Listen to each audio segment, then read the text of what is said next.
This is a 1987 Harley Davidson 883 Sportster.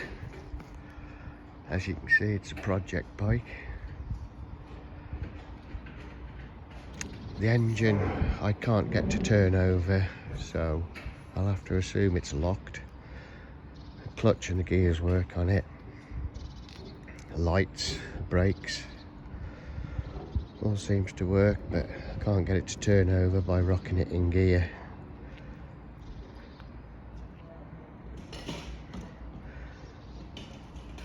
It's got a title and a Nova, so the frame's good. It's good for a project.